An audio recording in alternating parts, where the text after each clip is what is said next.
Hey guys, how's it going? It's your boy Jackie Felix here, and today I'm going to be showing you a Aakman grind video. Just kind of go through stuff like money per hour, depending on types of servers you're on, or if you have castle buff or not, as well as rotations and some general tips. So in total, I tested around 4 different types of servers, which were the normal servers, Asha server, the Castle Buff plus normal servers, and the Castle Buff plus Asha servers. All of these tests were done in the same room, which is the room you're seeing right now. I just call this the top rotation. And in total, there are 3 rotations which I mainly use, which are the top rotation, the middle rotation, and the elite rotation, which I'll be showing you throughout this video. So before we start, my character is a level 61 wizard who has soft cap gear. I've been grinding Aakman for close to 1000 hours, and at the conclusion of this test I still don't have a compass piece, which is a little bit unsettling, but oh well. Can't really talk about other classes, but I think that Witch Wizard is a very good class for Aakman, just because all the mobs can be CC'd and they can be CC'd continuously. So we'll just quickly get started with the money per hour in Aakman, because that's why I guess most of you are here. So just a quick overview for the normal servers, the silver per hour on average.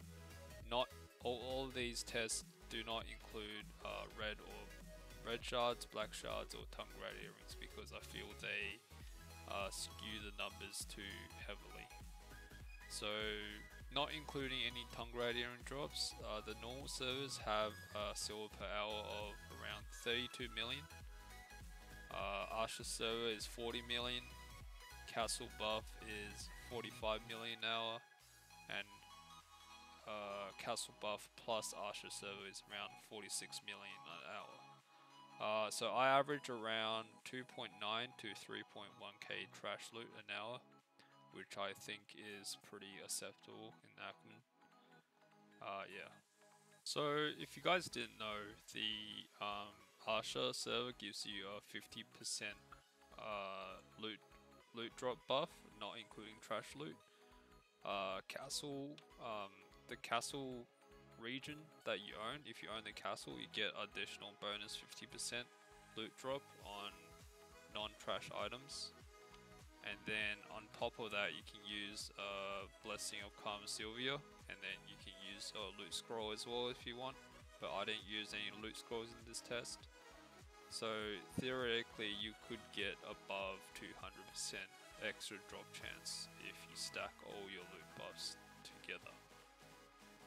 In terms of normal items, so like scrolls, crystals, blackstones, not excluding any of the rare items. So on average, for the normal servers, I got an average around 5 scrolls an hour,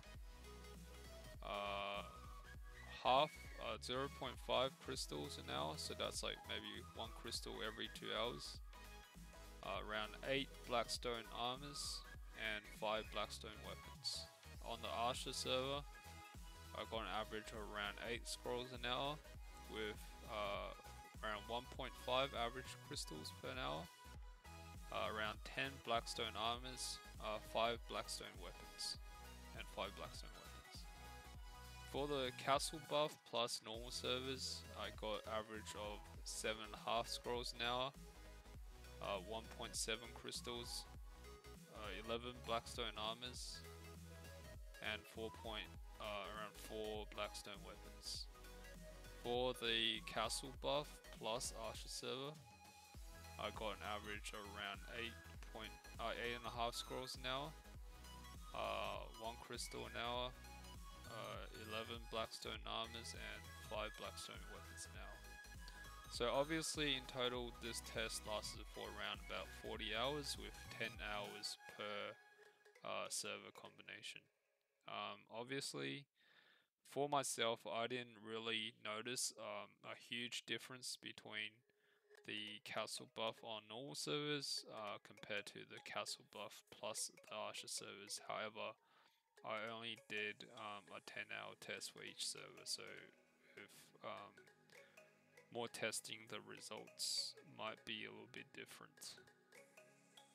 So all of these results I have available in an easier to read format, such as image files from Excel, which will be provided in the link description below, which will include all the 40 hours and each individual drop amount for each of those hours. So now I guess we can talk about rotations for a bit. So basically, this is what you're looking at right now is the second rotation I'm doing, which is the middle rotation. And the reason why I call it the middle rotation is not only because it's between one of the rooms between the top rotation and the elite rotation, but it's also a combat, like the middle between density and elite mobs. So the top room has, in my opinion, the highest density per room, and that's one of my favorite rooms for grinding.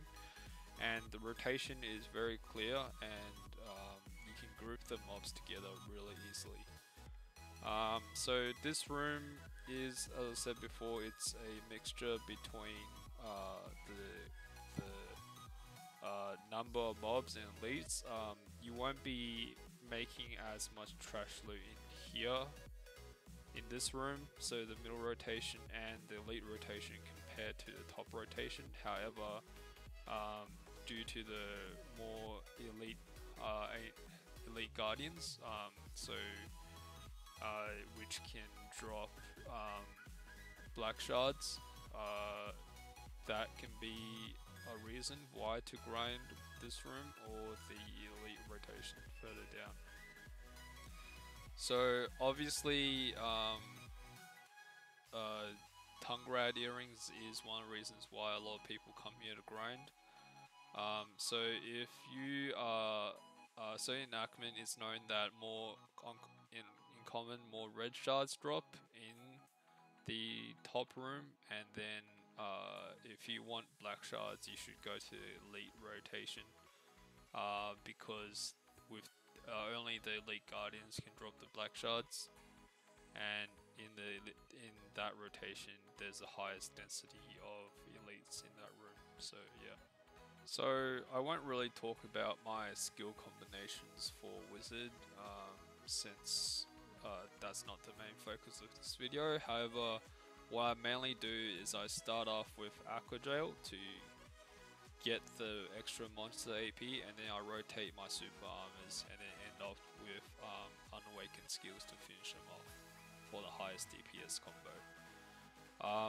Yeah, and also just some general tips instead of grinding, in terms of grinding Aakman, is to learn how to effectively pull the mobs together, and learning when to maybe you can.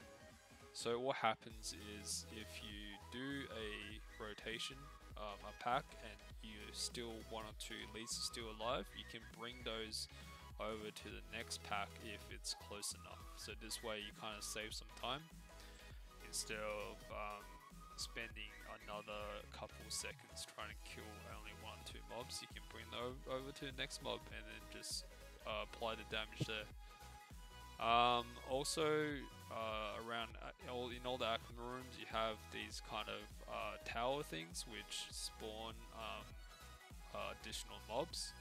So what you want to do is you want to let the mobs spawn from the tower, and then kill the mobs first before you kill the tower. Because if you kill the tower before you kill the mobs will disappear that are spawned from that tower. Yeah, it might sound complicated, but I think like once you guys start grinding Aakman out a bit, you'll get used to it pretty quickly. So another thing is talking about, I wouldn't recommend leaving your character AFK in Aakman at all, even though there are a couple of safe spots in Aakman. However, I would just wouldn't risk it. So what I would do is, if you were gonna be going for like a couple minutes or taking a bathroom break or whatever, just go to Battle Arena. Um, if you have a tent, your tent will still be in the room, so people know that you are still doing that rotation, especially if you're on Asha server, because Asha can be a little bit contested at times. And the in terms of PvP in Aakman, what's unique about it is that it's first off, it's a very dangerous place to PvP. You can easily get killed by the mobs since they do a lot of damage, especially during nighttime. And also, if you die in Aakman, you need to either use a tier, a ferry, or you need to respawn back on node or town and get back in through the portal.